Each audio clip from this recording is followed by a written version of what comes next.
So where were we? In a previous video, I showed you how to manage your sequence's runtime with a combination of logic gates and these buttons that provide latched voltages. In this video, we'll demonstrate how you can make simple latched voltages using logic gates. When lava pours out near the sea surface. Sorry, wrong video. Here's an idea I stole from Bob Ross. If you want to follow along, you're going to need some logic gates and a clock source, sequencer or two, and a synth voice or two.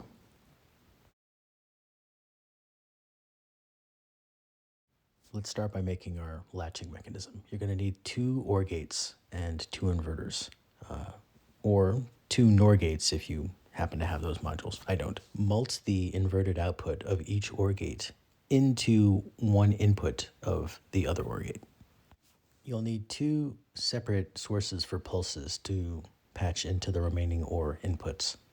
I'm just going to cheat and use the buttons that I already have. If I were an engineer, I could explain this better. This is essentially a feedback patch for logic. The inverter output is high as long as the OR gate itself is low. Through this interaction, the OR gates cancel each other out, and the incoming pulses select which OR gate is going to be high at a given time. We only care about the inverted outputs to affect that latching behavior. By multing out the positive OR outputs into a pair of AND gates that also have timing sources, clocks, in their other inputs. And you'll remember that AND gates are only high when both inputs are true. With this arrangement, we can effectively have two different sequencers and control when one starts and the other one stops. That's a lot to chew on, and I'm not great at explaining this, so maybe a concrete example would be useful right now. For a clock source, we're going to use Craigley's VC timer. It has a square wave output and a /2 half rate output. Logic for one of the latches will be provided by the pulse logic side of a Boolean drive, and we'll also use the buttons for pulse sources. I'm fortunate to have a second pulse logic module, and that will handle the logic for our other latch. Our first latch will control the sequencer side of the Boolean drive, and that's going to sequence some strobe modules. That's our synth voice number 1.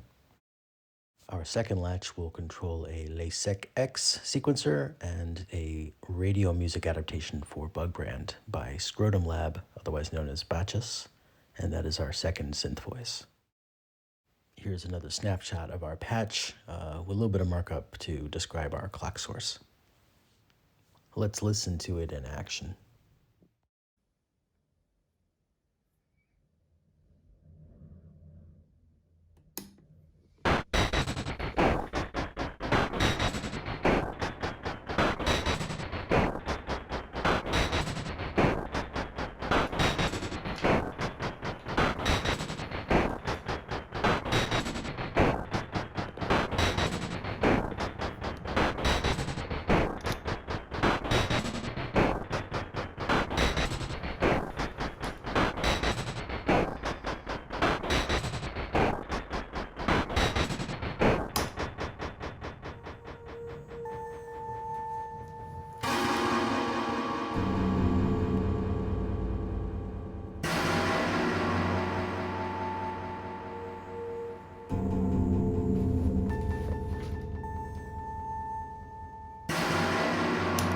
I should note also that the CV output of the sequencer is also affecting a Bug Brand PT delay module.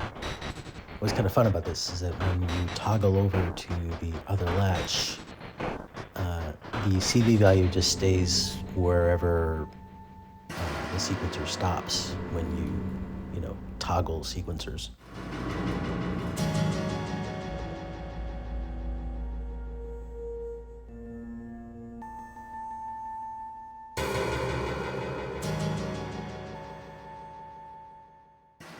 For this patch, we'll lose one of the sequencers and instead put an exclusive OR between the two AND gates and our single sequencer. Our clock source remains the Craigley VC timer with its square and /2 outputs. That /2 output is patched into the second pulse logic. This will effectively be our half-speed latch. The main clock is patched to the left side of our Boolean drive, and both of those AND outputs are patched into the exclusive OR inputs here. Here's what our patch looks like. Effectively, one latch runs the sequencer at normal speed, and the other latch, when it's active, will run the sequencer at half speed. One quick disclaimer. I'm using an iPhone to edit this, and I'm not very good at it. So there may be some slight sync problems between the audio and the video in the next part of this video.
I hope those two patches made sense.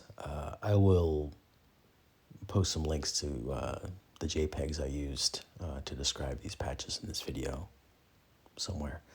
And you can recreate them yourselves. Thanks a lot and happy patching.